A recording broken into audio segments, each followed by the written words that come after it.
તો વડોદરાના માંજલપુર વિસ્તારમાં વોર્ડ નંબર 18ના પૂર્વ કાઉન્સિલર કલ્પેશના નિવાસ સ્થાને અજાણ્યા ઈસમો દ્વારા રેકી કરવામાં આવી હોવાની ઘટના સામે આવી। ધોળા દિવસે 3 જેટલા શખ્સો કલ્પેશ પટેલના ઘરના કમ્પાઉન્ડમાં ઘૂસી આવ્યા હતા, જેમની રહસ્યમય હિલચાલ સીસીટીવી કેમેરામાં કેદ થઈ। પૂર્વ કાઉન્સિલરના મતે આ શખ્સો લૂંટના ઈરાદે આવ્યા હોવાનું પ્રાથમિક અનુમાન છે।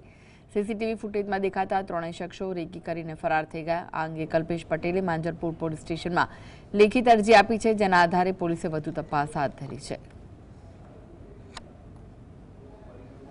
બે ગાડી, એક ફોર્ચ્યુનર અને એક ટેક્સી ગાડી, એવી રીતે બે ગાડીની અંદર ઘસી આવી હતી અને મારા ઘરની અંદર ગૃહ પ્રવેશ કરીને લગભગ 3 વ્યક્તિ અજાણ્યા શખ્સો દેખાય છે સીસીટીવી ફૂટેજમાં।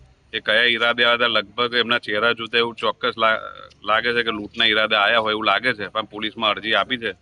હવે આગળ પોલીસ તપાસનો વિષય છે કે આગળ શું તપાસ થઈને શું આગળ બહાર આવે છે